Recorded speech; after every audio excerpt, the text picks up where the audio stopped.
just jump right into it.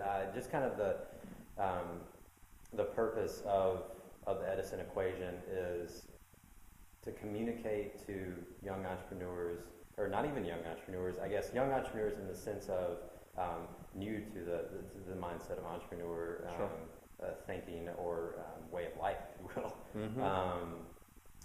to help them develop kind of a knowledge base, I guess, of what not to do, if you will. And, there's plenty of those lessons out there.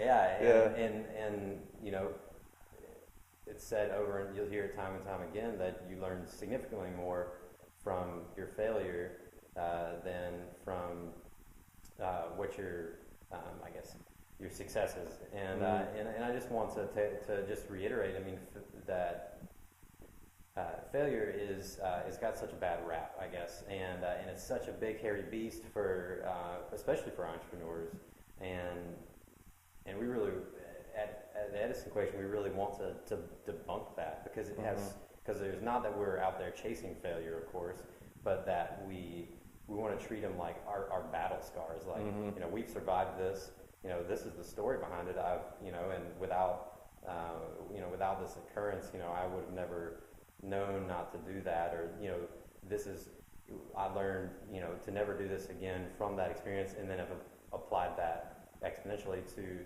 other processes, you know, throughout the entrepreneurial journey. So that's really what we're trying to accomplish here, is communicating that wisdom. Yeah. So you know, I'd really like to just jump into kind of getting your take on failure philosophy. Sure. What are your perspective there? I think my philosophy on failure is learn to enjoy it, and that carries with it a few important things, right? Learn to enjoy it because it's going to happen to you a lot, and if you don't learn to enjoy it, you're going to let it beat you down, and it's going to be something that, you know, failure is looked at as so pejoratively, right? Like, we think of failures as, oh my gosh, you know, you get an F on a test, right? Oh, you're a bad student. Oh, you're shunned. You know, we got to punish you and all that. So we sort of in grade school and coming up in school and as kids, we get this wrong idea about failure, right? We do something wrong, it doesn't work out, we get punished for it, and we learn that's a bad thing. You know, it's like touching a hot stove. The thing about it is if you're going to be an entrepreneur, and it's trite, I mean, we know this, but it's the hardest lesson to learn. You're gonna fail, and you're gonna fail big, and you're gonna fail small, right? You're gonna fail small every day. You're gonna do something wrong, right? Like, I have clients now, and I do. My company does wrong things for clients. Like, we screw up here, we screw up there. Oops, we didn't call them back. Oh, we didn't do this right. We didn't structure that contract up, whatever it is, right? So we screw up.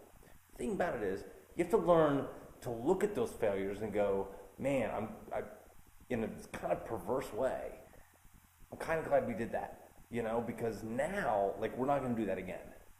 Now, if you do it again, then you have a problem. So learning to enjoy it is about understanding that it happens a lot, and understanding that the process of failure is something you can look at and learn from, and enjoy the learning process that comes out of it. Give me some examples of, when you say enjoy, what's some practical ways that you try to wage that mental war for inside your mind? It's hard. You know, failure, depending on the size, failure starts out as shame, right? You're ashamed. Oh, God, I can't believe I did that. I thought I was better than this, and all that kind of thing.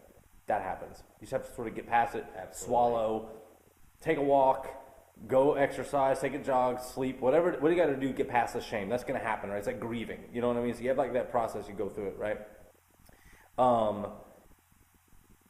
And I think to get past that is a lot of people never get past the shame part, right? They sort of dwell on that shame, and then it's like, oh my gosh, and they never admit it and all that. I think what you have to do is right past that process, look back objectively, and then just sort of dissect it once you're removed from it. You know what I mean? You go through that shame part, you say, okay, this didn't work out, I feel bad, I feel like an idiot, I'm 2 inches tall, right? And then once you're distanced from it away, you can go, okay, wait a second, like, why didn't that work? What was it, you know? But it does take an active ability to do that, and it does, and frankly, you've got to be able to swallow your pride. You cannot be prideful and be an entrepreneur. If you're prideful and you think everything you do is right and you think that you're going to win and you think that you're infallible and all this, you're not going to be successful. You got to look at the failure and go, yeah, I'm human, right? And I think that objectivity, being able to get past the shame and then look back at it and go, oh, okay, and then examine it. Yeah. I mean, that's sort of the path toward making failure constructive. Yeah, I mean, you hit it on the nail. I think. I mean, that humility aspect that you say is not being prideful is key, so that you're able to just almost have the expectation of yourself to say, I'm probably not going to get it right 100% of the time. So Yeah. I just need to be ready to take on, even a mistake. You want to call that a fail. Right. Failure seems like a big thing, like, oh, the company failed kind of thing. No, I mean, you can fail a sales pitch. You can fail at how you answer the phone. There you go. Right? Oh, I'm sorry, I stuttered when I answered the phone. Right? I mean, like, we fail all the time, right? Like, when I don't feed the cats on time, I failed. Right? And this is the thing. Now, the like, question is, do you fail the cats, or are you failing someone else? I fail my wife, and she lets me know. No, it's like, no, but like in our life, right? Like, we go through all these things, and that's such a great point, because we think of failure as these huge catastrophic events, like it's going to kill us, and oh my gosh, I'm not going to be able to recover, and I'm going to go into debt, and all this kind of thing. The thing about it is, every single day we go through life, we fail. We screwed up. We forgot to call somebody. We emailed somebody back, and we sounded terse in the email. We missed a deadline on a project. That's like up a notch of failure, right? Whatever it is, these failures happen every day. The thing about it is looking at it and being able to admit and go, yeah, like I screw up every day. And being able to look at it objectively and say, that's cool. I just won't do that again. Exactly. Yeah. Do not do that again.